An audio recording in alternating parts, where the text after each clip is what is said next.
Bonjour mesdames et messieurs, je suis tout à fait ravi de vous retrouver dans cette nouvelle édition dans votre émission semi-hebdomadaire l'Égypte allume votre fenêtre sur le monde égyptien, votre fenêtre sur les grands événements qui ont marqué que ce soit la scène politique, économique ou même la scène du tourisme ici en Égypte durant les derniers jours. Très très vite, nous avons commencé donc cette nouvelle tournée dans le monde égyptien par les activités présidentielles. Avec plus de précision, on trouve que notre chef d'État, M. Abdel Fattah al-Sisi, a félicité hier l'arrivée de la sonde Emirati, affirmant que c'était une étape sans précédent dans le domaine de la recherche scientifique. La sonde de la première mission interplanétaire arabe El Amal, menée par les Émirats arabes unis, s'est placée hier en orbite autour de Mars, dont ce qui était considéré comme la partie la plus critique d'un voyage destiné à percer les secrets du temps sur la planète rouge. Et l'AMAL doit fournir une image complète de la dynamique de la température dans l'atmosphère de la planète rouge. La sonde restera en orbite pendant toute une année martienne, soit 687 jours.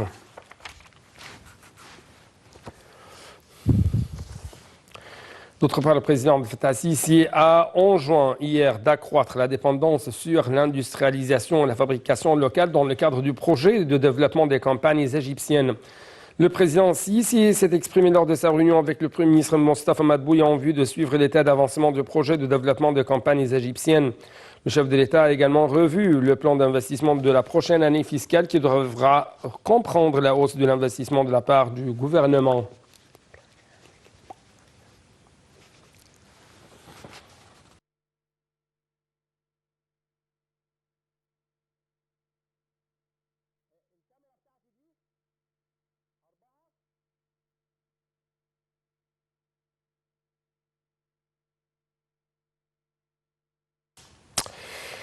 Nous restons toujours avec le président Abdel Fattah el-Sisi qui a reçu hier les directeurs exécutifs de nombreuses entreprises belges.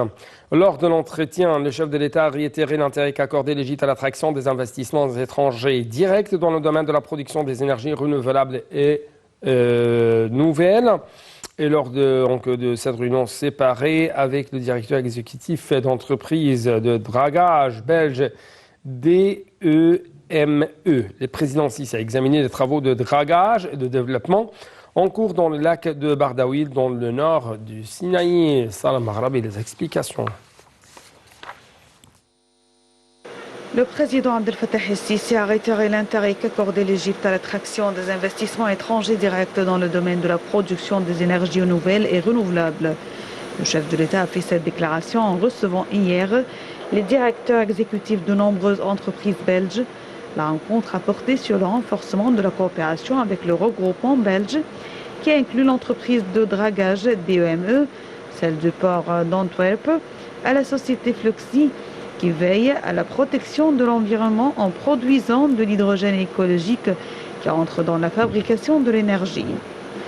Les membres de ce regroupement belge ont de leur côté souligné l'intérêt qu'accordait l'Europe à la coopération avec l'Égypte dans le domaine de la production de l'énergie écologique, de son transfert et de son stockage, et ce dans le cadre des efforts déployés en vue de réduire et d'éliminer le pourcentage du carbone dans l'air.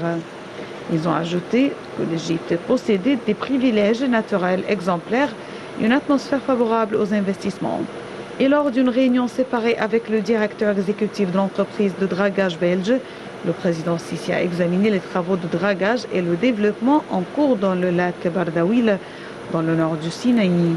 Et Sisi a souligné que l'État accordait une grande importance au projet national de développement global du lac Bardaoul, qui intervient dans le cadre du plan général de l'Égypte, visant à développer tous les lacs du pays et qui complète la stratégie de développement du Sinaï. Le chef de l'État a indiqué que le développement du Sinaï aura d'importantes conséquences économiques et sociales, puisqu'il augmentera la production des richesses piscicoles et offrira de nouvelles chances d'emploi. Le directeur exécutif de DEME a de son côté aspiré à coopérer avec l'Égypte dans le développement de ce lac.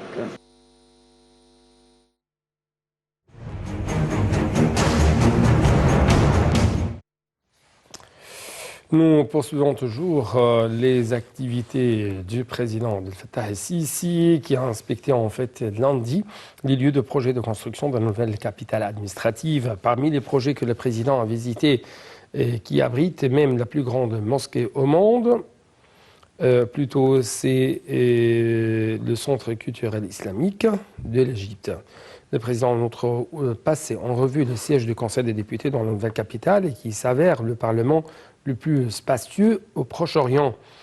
Le chef de l'État a examiné le cours des travaux de construction dans les quartiers gouvernementaux ainsi que la place du peuple où se trouve le plus grand mât de drapeau, un monument commémoratif. Le président a enjoint de s'appliquer au calendrier fixé pour la fin des travaux selon les directives des standards de construction les plus modernes.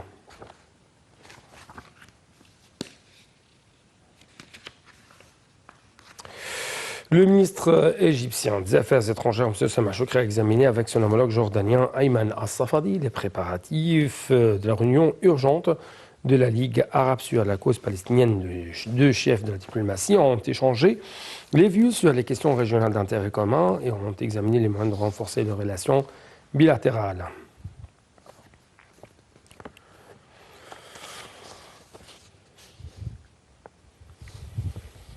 En ce qui concerne la question libanaise, le ministre des Affaires étrangères, Sameh Shoukry, a affirmé le plein soutien de l'Égypte au Liban dans sa crise actuelle entravant la formation d'un gouvernement libanais.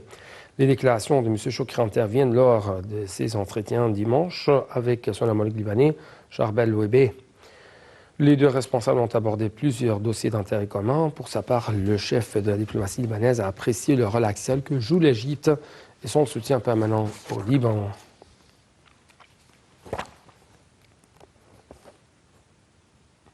D'autre part, M. Sameh Shoukry s'est également entretenu avec son homologue yéménite Ahmed Awad Ben Moubarak de la situation politique au Yémen.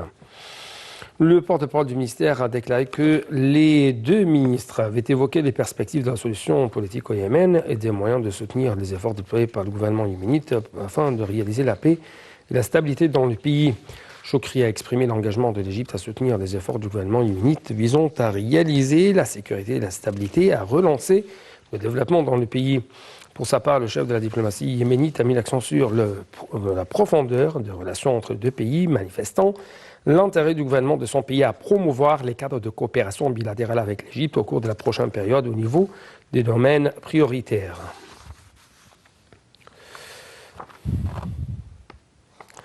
En fait, les principaux mouvements palestiniens, Hamas et Fatah, même ont annoncé au Caire un accord par lequel ils s'engagent à respecter les résultats de prochaines élections, les premières en 15 ans, qui visent à légitimer donc davantage leur voix face à la nouvelle administration américaine. Salam Baghrabi va vous donner plus de détails.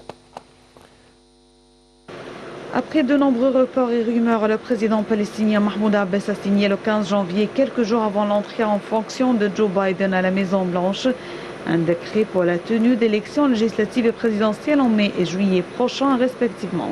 Dans la foulée de ce décret, les factions palestiniennes se sont rendues au Caire pour des discussions cruciales sur les modalités de la tenue de ces élections, les premières dans les territoires palestiniens depuis 2005. À cet égard, les factions palestiniennes ont remercié le président Abdel Fattah el-Sisi pour son soutien aux discussions du Caire. Le chef de l'État a dit espérer le succès des élections et la fin des divisions entre factions palestiniennes. Selon les directives du président el-Sisi, les autorités égyptiennes ont ouvert le passage de Rafah pour une durée indéterminée pour la première fois depuis des années.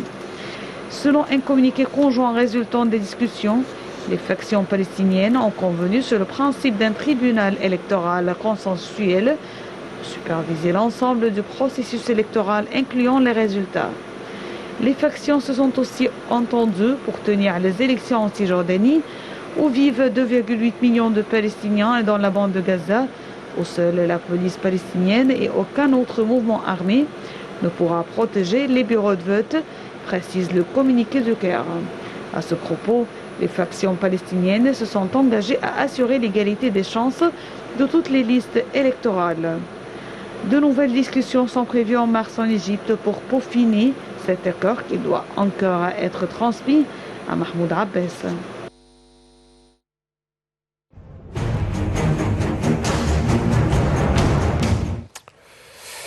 En ce qui concerne le dossier libyen, le troisième round des négociations concernant la nouvelle constitution libyenne se poursuit dans la station balnéaire égyptienne d'Hurghada, sur la mer Rouge, en présence de délégations du Conseil des députés du Haut Conseil de l'État. Cette réunion est tenue sous les auspices des Nations Unies avec la participation du président du Haut Comité électoral, Ahmed Al-Sayha.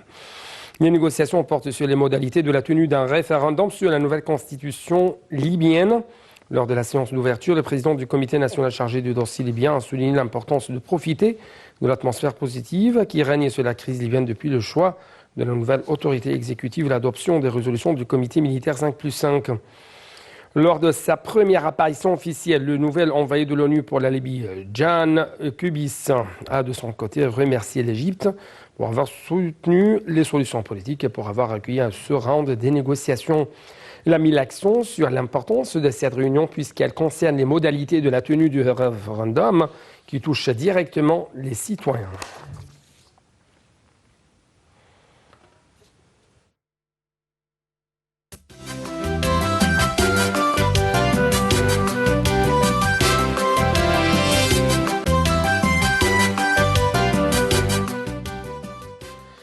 Donc, à la une de notre tournée dans le monde de l'économie égyptienne, c'est le programme législatif du ministère des Finances. Avec plus de précision, on trouve que le ministre égyptien des Finances, M. Mohamed Mourad, affirmait que le programme législatif du ministère pour la période à venir inclurait nombre de législations visant à apporter des amendements à certaines lois telles que le timbre fiscal, les taxes foncières et la taxe sur les divertissements. Le ministère projette de finaliser des règlements d'exécution de la loi sur les procédures fiscales unifiées, de la loi douanière, en plus de la loi de finances de l'État. C'est ce qu'a dit M. Mohamed dans une allocution prononcée lors de la réunion de la commission du plan et budget à la Chambre des représentants dimanche pour discuter du communiqué du ministère.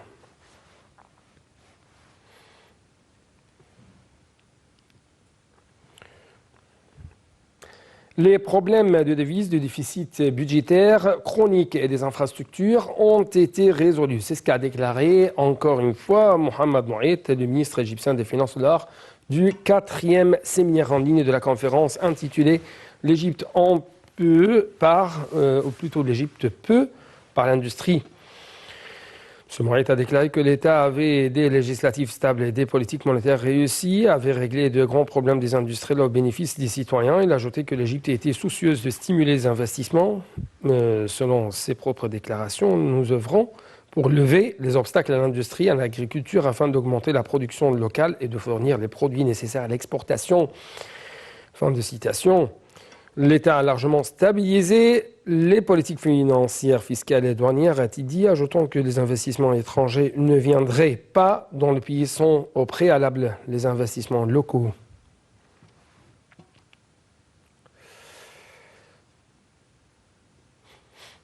L'Égypte accordait un intérêt au secteur qui stimule la croissance économique, qui offre des emplois et qui cible les villages les plus nécessiteux. C'est ce qu'a déclaré en fait la ministre du Plan, Hala Saïd, qui a fait bien sûr une intervention devant la Chambre des députés.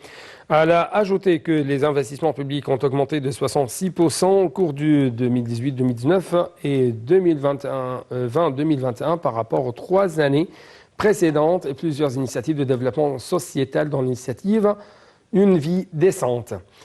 Elle a souligné la volonté du ministère d'orienter les investissements publics vers le développement de l'infrastructure, en particulier les secteurs de transport, de l'eau potable, du drainage, de l'électricité, vu qu'il affecte la qualité de vie des citoyens, attire davantage d'investissements publics privés étrangers. Elle a souligné une amélioration de la compétitivité de l'Égypte à l'échelle mondiale dans de nombreux indices, dont l'indice de qualité des infrastructures étant amélioré de 48 places. L'Égypte est classée 52e au monde en 2019 par rapport à la 100e place en 2015-2014. Dans l'indice de qualité routière, l'Égypte se classe au 28e rang mondial. Et dans l'indice de qualité de l'électricité, elle s'est classée 77e au monde. Elle a ajouté que le volume des investissements publics dirigés vers le gouvernorat de Haute-Égypte au cours des années 2019, 2018-2019, 2020-2021 a atteint environ 104 milliards de livres égyptiennes avec un taux de croissance d'environ 27% par rapport aux 3 années qui les avaient précédées, soulignant ainsi que malgré la crise du coronavirus, l'économie égyptienne a atteint un taux de croissance de 5,6% pendant 2019-2020. L'Égypte fait partie d'un nombre limité de pays ayant réalisé une croissance positive à la lumière de la pandémie, a-t-elle noté, précisant que le taux de croissance escompté était 5,8% en 2020-2021 et 6% en 2021.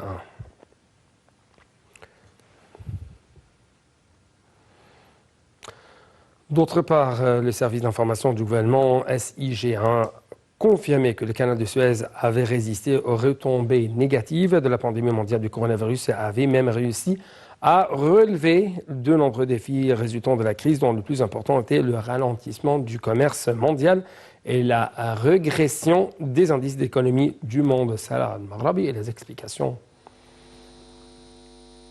Le service d'information du gouvernement SIG a confirmé que le canal de Suez a résisté aux retombées négatives de la pandémie mondiale du coronavirus et a réussi à relever de nombreux défis résultant de la crise, dont le plus important était le ralentissement du commerce mondial et la régression des indices d'économie du monde. Un rapport publié samedi par le SIG.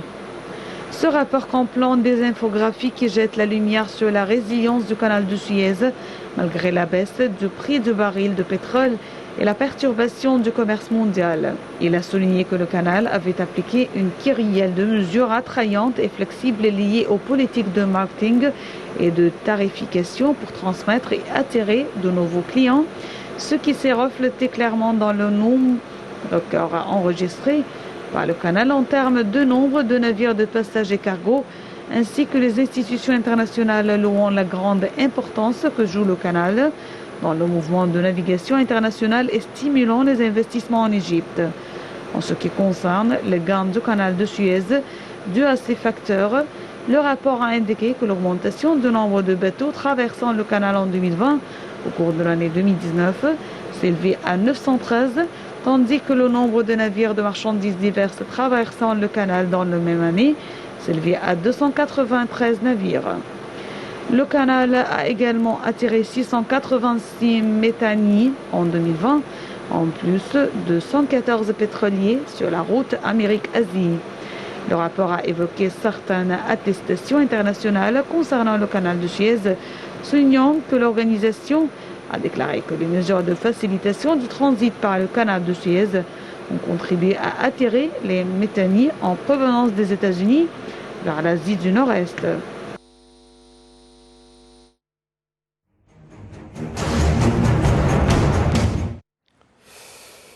Le ministre de l'Électricité et des Énergies renouvelables, M. Mohamed Cheikh, a examiné avec Bernard Siegfried, directeur de l'antenne de la Banque allemande pour le développement bancaire, la promotion de la coopération bilatérale en cours et dans la période à venir.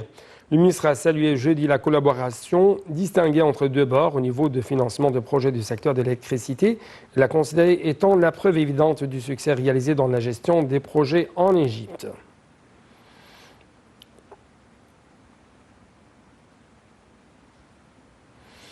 Passons donc aux applications des dernières technologies mondiales pour accéder aux lieux des richesses pétrolières. Avec plus de précision, la stratégie du ministère du Pétrole consiste à appliquer les dernières technologies mondiales dans les opérations d'exploration pour accéder aux lieux des richesses pétrolières en vue d'augmenter la production égyptienne de pétrole brut. C'est ce qu'a déclaré jeudi 4 février, le ministre du Pétrole et des Ressources minérales Tariq El-Molla lors de sa présidence de la réunion de l'Assemblée générale des entreprises pétrolières à Guiba et El Faraounia pour approuver le budget de l'exercice 2021-2022. Seulement, a jugé impératif de respecter les normes de sécurité et de santé dans toutes les découvertes pétrolières comme l'un des éléments les plus fondamentaux de succès de l'industrie pétrolière. Monsieur le ministre a également affirmé l'importance de continuer à préparer une main-d'œuvre qualifiée dans le domaine de la sécurité, de la santé professionnelle et de la préservation de l'environnement à travers des programmes de formation spécialisés en coopération avec des entreprises étrangères opérant dans le secteur pétrolier.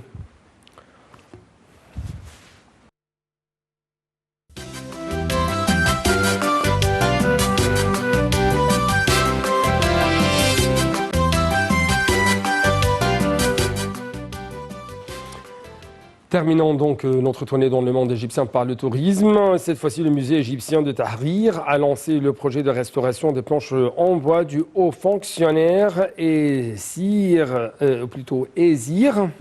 qui se trouve dans le rez-de-chaussée, un projet lancé en coopération avec l'Institut français d'archéologie orientale, IFAO. Le projet est divisé en deux phases, à savoir la première commence en janvier 2021 et se termine en décembre 2021. Cette phase est dédiée aux études archéologiques de planches en bois. Un examen microscopique minutieux sera donc effectué pour connaître le genre de bois dont sont faites les planches. La deuxième phase comprend le scénario muséologique des planches dans le mastaba du pharaon Ezir à Saqqara. Les panneaux mesurent chacun 1 mètre de hauteur et 40 cm de largeur. Les panneaux servaient de fausses portes situées dans les niches du mur ouest du tombeau du pharaon à Saqqara.